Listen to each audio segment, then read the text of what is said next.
Good morning. Ito na guys yung patola natin. So dyan, halos di mo na makilala yan pag medyo malayo. Kala mo beans. Patola yan. So yung plant ito sa may gitna, walang tanim. Kasi yan siyempre mag-spread yung ano, kaya malayo yung ano, 5 meters. 5 to 6 meters yung layo. So ang plano, ito sa isang linya na to, sa gitna, tataniman namin ng beans. Lahat dito sa may gitna. Kasi yung beans mas madali. Siyempre yung patola, 2 months yan bago ka ma-harvest dyan. Yung beans, lalo na pa summer na, nasa 45 days. Ito yung tinanim kong patola dito sa may garden 4. Ayan o. Kasi yan, araruhin pa natin yan. Tatakpan na natin yung gilid nito. Dito sabay magtanim na tayo dyan ng, ng beans. Dito. Supposedly na mais. Yung itatanim namin sa gitna. Kasi yung pang-attract natin ng ano, yung bulaklak nun. Ang pang-attract natin sa mga bee. Para madaling mag-pollinate ng mga bulaklak ng ating mga gulay. Kaya mostly mayroon kami lagi may mais sa gilid, ganyan. Kasi pag naamoy na nila na may bulaklak na yung ano, yung mais, mas na gusto nila yon. And of course pag namulaklak na rin tong ano, patola, yan dyan na sila.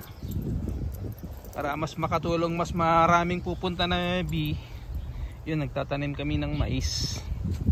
Ganda po yun, magtanim kayo ng mais. Then kung may mga gulay kayo gaya ng patola, ampalaya, kahit anong gulay, basta ano, para mas marami, mas madaling mapollinate ang bulaklak pag maraming bee. Yung bumblebee ba, yun yung nagpo-pollinate ng mga bulaklak.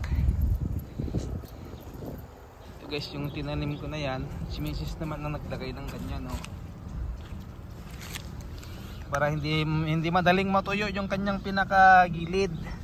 Kaya may dyaryo dyan, may basayan. Saka medyo anuhan yung damo. Para walang yung damo dyan sa gilid niya na tumubo. Nakipagsabayan sa kanya ng laki. Magipag-unahan. Ito guys, by next week, pag naayos yung makina, araruhin natin to din. Tataniman yung gitna, yung walang tanim.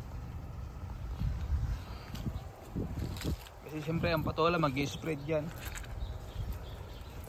Matataniman namin siya ng konting beans. Yung gitna lang naman, gaya yun ang ginawa naman namin dyan, beans. Pero yung sa gitna naman, patola. Dito.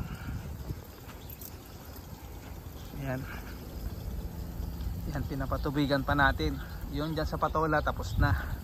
Dito na lang, patapos na rin yan. Last na yan, oh. Last na yan, last. So tayo ipalabas na, pauwi na rin.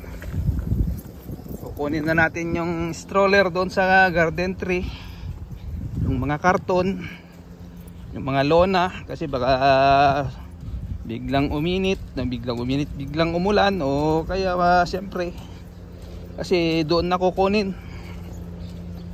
doon pipick upin yung repolyo na harvestin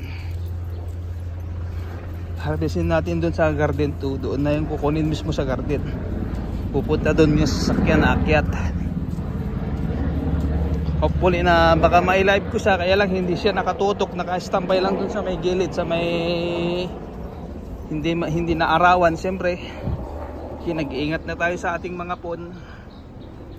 So muli po, salamat nito. Pag may time, may mga video tayo, ma-update ko lang kayo saglit. Thank you so much po sa inyong laging support. God bless everyone. Bye bye.